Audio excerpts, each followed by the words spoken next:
আসসালামু আলাইকুম। সবাইকে স্বাগত জানাচ্ছি গ্লোবাল ভিউজে। আপনাদের সঙ্গে আছি আমি সুরভি দিবা। আজ জানাবো আন্তর্জাতিক গণমাধ্যমে আলোচিত সংবাদ ও বিশ্লেষণ। যুদ্ধবিরতি চুক্তির শর্ত ভেঙে গত শনিবার যে ৬২০ ফিলিস্তিনিকে মুক্তি দেয়নি ইসরায়েল, শেষ পর্যন্ত তাদের মুক্তি দিতে বাধ্য হচ্ছেন প্রধানমন্ত্রী বেনিয়ামিন নেতানিয়াহু। হামাসের কূটনৈতিক সাফল্যের পর মুক্তি পাচ্ছেন তারা। অপমানজনক আয়োজনের মাধ্যমে ইসরায়েলি বন্দীদের মুক্তি দিয়েছে হামাস, এমন অভিযোগ এনে গত শনিবার প্রতিশ্রুত ফিলিস্তিনি বন্দীদের মুক্তি স্থগিত করেছিলেন ইসরায়েলি প্রধানমন্ত্রী। এরপর হামাস বলেছিল এই ফিলিস্তিনিরা মুক্তি না পেলে ইসরায়েলের সঙ্গে আর কোনো আলোচনায় যাবেন না তারা। সর্বশেষ খবরে জানা গেছে ৪ ইসরায়েলির লাশ এবং শনিবার মুক্তি না পাওয়া ৬ শতাধিক ফিলিস্তিনি বন্দীর মুক্তির বিষয়ে একটি চুক্তিতে পৌঁছেছে হামাস ও ইসরায়েল। হামাস এক বিবৃতিতে জানিয়েছে শেষ দফায় মুক্তি পাওয়ার কথা ছিল এমন বন্দীদের মুক্তিতে বিলম্বজনিত সমস্যা সমাধানের একটি চুক্তিতে পৌঁছেছেন তারা। হামাসের সিনিয়র কর্মকর্তা খলিল আল হাইয়ার নেতৃত্বে তাদের প্রতিনিধি দলের মিশর সফরে এই সমাধান আসে। খবরে বলা হয় ইসরায়েলি বন্দীদের লাশ বিনিময়ের সময় ওই ফিলিস্তিনিদের মুক্তি দেওয়া হবে এবং তাদের সঙ্গে আরও ফিলিস্তিনি নারী ও শিশু মুক্তি পাবেন। এদিকে কাতারের সংবাদপত্র আল আরাবি আল জাদিদ মঙ্গলবার রাতে জানিয়েছে ইসরায়েল অনুরোধ করেছে বন্দীদের লাশ গাজা থেকে মিশরের মাধ্যমে রেড ক্রসের কাছে হস্তান্তর করা হোক। সম্ভবত এতে সম্মত হয়েছে হামাস। এ বিষয়ে বুধবার দুপুর পর্যন্ত ইসরায়েলি তরফে কোনো মন্তব্য পাওয়া যায়নি। তবে ইসরায়েলি কর্মকর্তাদের বরাতে টাইমস অফ ইসরায়েল বুধবার সকালে জানিয়েছে এদিন রাতে বন্দি বিনিময় হতে পারে। মার্কিন সংবাদ মাধ্যম এক্সিওস বলেছে বুধবার রাতে অথবা বৃহস্পতিবার সকালে বন্দি বিনিময় করবে ইসরায়েল ও হামাস। বন্দি বিনিময় নিয়ে অচলাবস্থা কাটার পর যুদ্ধবিরতির দ্বিতীয় ধাপ নিয়েও আলোচনা শুরু হচ্ছে। মধ্যপ্রাচ্যে মার্কিন প্রেসিডেন্ট ডোনাল্ড ট্রাম্পের দূত স্টিভ উইটকফ বলেছেন গাজা যুদ্ধবিরতি চুক্তির পরবর্তী ধাপের আলোচনায় অংশ নেবে ইসরায়েল। ওয়াশিংটন ডিসিতে মার্কিন ইহুদিদের এক অনুষ্ঠানে তিনি বলেন, আমরা অনেক অগ্রগতি করেছি। আমরা কথা বলার পর ইসরায়েল দ্রুততার সঙ্গে একটি দল পাঠাচ্ছে। তারা কাতারের রাজধানী দোহা কিংবা মিশরের রাজধানী কায়রোতে যাবেন, যেখানে মধ্যস্থতাকারী দেশ দুটির সঙ্গে আলোচনা শুরু করবেন তারা। উইটকফ বলেন, নতুন আলোচনায় মনোযোগ থাকবে দ্বিতীয় ধাপের দিকে অগ্রসর হওয়া এবং অতিরিক্ত কিছু বন্দির মুক্তির উপর। আমরা মনে করি এর বাস্তব সম্ভাবনা রয়েছে। সব ঠিকঠাক থাকলে তিনি নিজেও রোববার আলোচনায় যোগ দেবেন বলে জানান ট্রাম্পের দূত। গাজায় ইসরায়েল হামাসের মধ্যকার যুদ্ধবিরতি চুক্তিকে পূর্ণাঙ্গ আঙ্গিকে অব্যাহত রাখার আহ্বান জানিয়েছেন ইসরায়েলের এক সাবেক নারীবন্দী। মঙ্গলবার জাতিসংঘের নিরাপত্তা পরিষদে দাঁড়িয়ে তিনি যুদ্ধ বন্ধের আহ্বান জানান। ওই নারীবন্দীর নাম নোয়া আরগামানি। ২০২৩ সালের ৭ই অক্টোবর তাকে এবং তার সঙ্গীকে দক্ষিণ ইসরায়েলের একটি সঙ্গীত উৎসব থেকে আটক করে হামাস। এর ৮ মাস পর গত বছরের জুনে ইসরায়েলি বাহিনী তাকে উদ্ধার করে। তবে তার সঙ্গী আভিনাতান ওর এখনও বন্দী অবস্থায় আছেন এবং যুদ্ধবিরতি চুক্তির দ্বিতীয় পর্যায়ে তাকে মুক্তি দেওয়ার কথা রয়েছে। জাতিসংঘের নিরাপত্তা পরিষদে দাঁড়িয়ে নোয়া বলেন, আমাকে নিশ্চিত করতে হবে যে বিশ্ব এটি জানছে, তা হল চুক্তিটি সম্পূর্ণরূপে মেনে চলতে হবে, একে পুরোপুরি কার্যকর করতে হবে। তিনি জানান, উভয় পক্ষেরই অসংখ্য মানুষ ট্রমাগ্রস্ত হয়েছেন, উভয় পক্ষই ক্ষতিগ্রস্ত, ধ্বংসপ্রাপ্ত। উভয়েরই এই বেদনা অনস্বীকার্য। তিনি বলেন, যুদ্ধবিরতি কার্যকর হওয়ার পরপরই গাজায় আমার সর্বশেষ সফরে আমি ভয়াবহ ধ্বংসযজ্ঞ দেখেছি।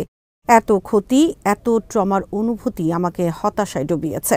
একই অনুষ্ঠানে উপস্থিত ছিলেন জাতিসংঘের মধ্যপ্রাচ্য দূত সিগ্রিড কাগ, যিনি গাজায় জাতিসংঘের জ্যেষ্ঠ মানবিক ও পুনর্গঠন সমন্বয়কারী হিসেবেও কাজ করেছেন। তিনি নিরাপত্তা পরিষদকে বলেছেন, গাজায় পুনরায় শত্রুতা শুরু হওয়া যে কোনো মূল্যে এড়াতে হবে। ইসরায়েলের সাবেক মধ্যস্থতাকারী ড্যানিয়েল লেভিও বৈঠকে বক্তব্য রাখেন। তিনি বলেন, ফিলিস্তিনিদের বেআইনিভাবে জোরপূর্বক বাস্তুচ্যুতিকে কোনো রাষ্ট্রের সমর্থন দেওয়া উচিত হবে না। মার্কিন প্রেসিডেন্টের দিকে ইঙ্গিত করে তিনি বলেন, এই ইস্যুতে নিরাপত্তা পরিষদের এক স্থায়ী সদস্যকে বিচ্ছিন্ন করে রাখা উচিত।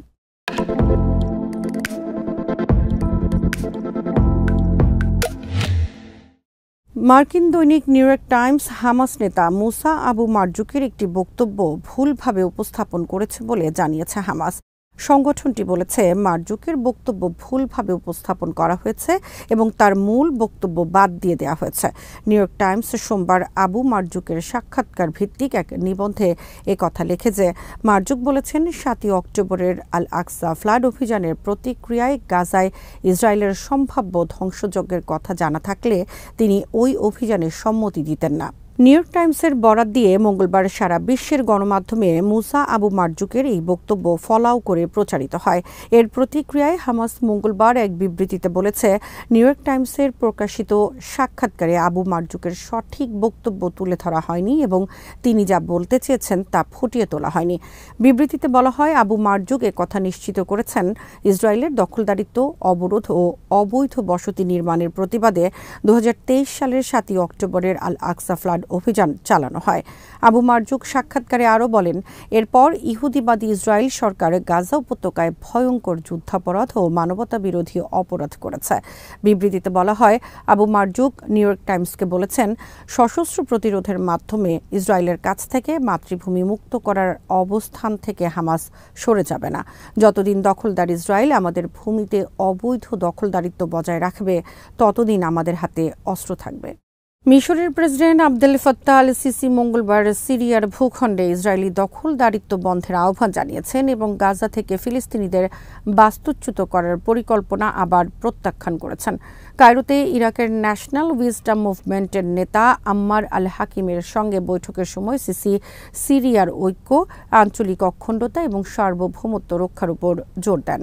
তিনি একটি অন্তর্ভুক্তিমূলক রাজনৈতিক প্রক্রিয়া চালু করার আহ্বান জানান, যেখানে সিরিয়ার জনগণের সব অংশের অংশগ্রহণ থাকবে এবং তাদের মাধ্যমে নতুন সংবিধান গ্রহণ ও নির্বাচন প্রক্রিয়া সম্পন্ন হবে।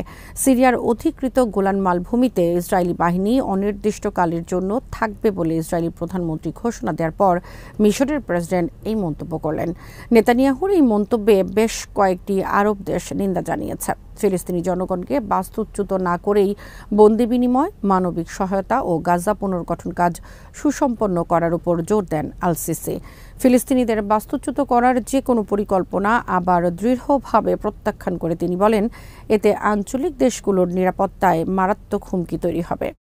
পবিত্র রমজানে আল আকসা মসজিদে মুসল্লিদের প্রবেশের উপর ইসরায়েলি নিষেধাজ্ঞা আরোপের সিদ্ধান্তের নিন্দা জানিয়েছে হামাস। আল আকসা কম্পাউন্ডে শুধুমাত্র ১০,০০০ মুসল্লিকে জুমার নামাজ পড়ার অনুমতি দেওয়ার জন্য ইসরায়েলি পুলিশের একটি সুপারিশের দিকে ইঙ্গিত করে হামাস বলেছে, এই সিদ্ধান্ত ধর্মীয় স্বাধীনতাকে ক্ষুণ্ণ করার এক বিপজ্জনক নজির। ইসরায়েলি পুলিশের এই সুপারিশকে সমস্ত নিয়ম ও আইনের স্পষ্ট লঙ্ঘন উল্লেখ করে তারা বলেন, এই পদক্ষেপ বিশ্ব মুসলিমদের প্রতি সরাসরি উস্কানিমূলক। এর কঠোর পরিণতি সম্পর্কে দখলদার ইসরায়েলকে সতর্ক করে হামাস বলেছে, এজন্য নেতানিয়াহুর সরকার পুরোপুরি দায়ী থাকবে।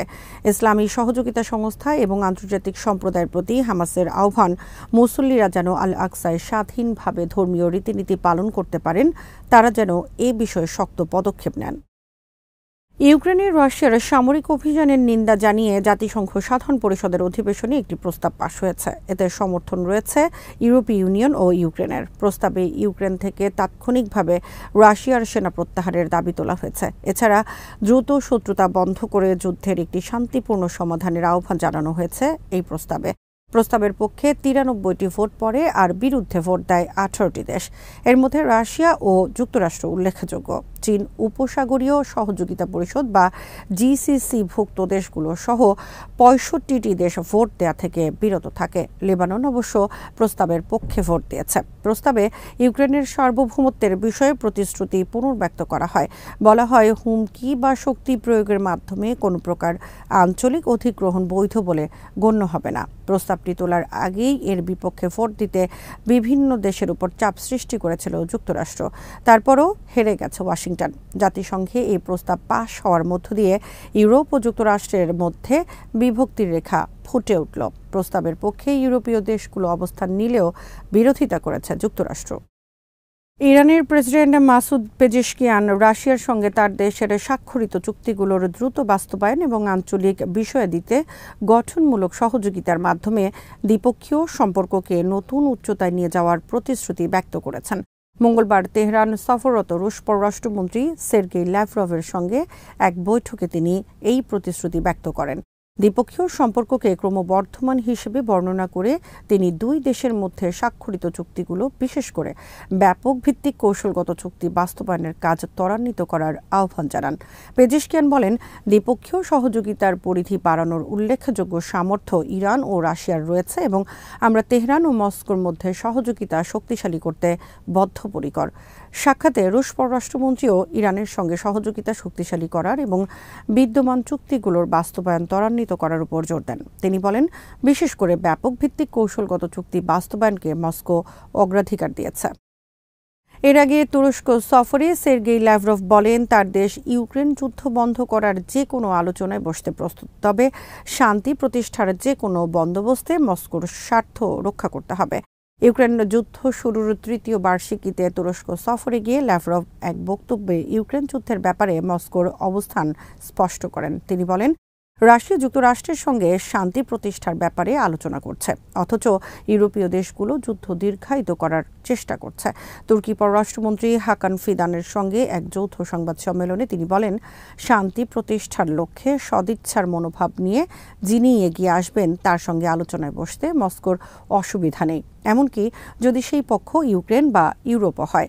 ল্যাভরভ বলেন, কিন্তু আমরা তখনই যুদ্ধ বন্ধ করব যখন আলোচনায় কঠিনভাবে রুশ ফেডারেশনের স্বার্থ রক্ষিত হবে। রুশ পররাষ্ট্রমন্ত্রী তার দেশের সঙ্গে সম্ভাব্য শান্তি আলোচনার জন্য একজন বিশেষ প্রতিনিধি নিয়োগ দিতে মার্কিন সরকারের প্রতি আহ্বান জানান। গত সপ্তাহে রিয়াদে মার্কিন পররাষ্ট্রমন্ত্রী মার্কো রুবিওর সঙ্গে নিজের বৈঠককে ইতিবাচক বলে বর্ণনা করেন সের্গেই ল্যাভরভ। আজ এখানেই শেষ করছি। সবাই ভালো থাকুন, সুস্থ থাকুন আর দেখতে থাকুন বিডি ভিউজ। চ্যানেলটি ভালো লাগলে সাবস্ক্রাইব করুন, সংযুক্ত থাকুন আমাদের ফেসবুক পেজে। আল্লাহ হাফেজ।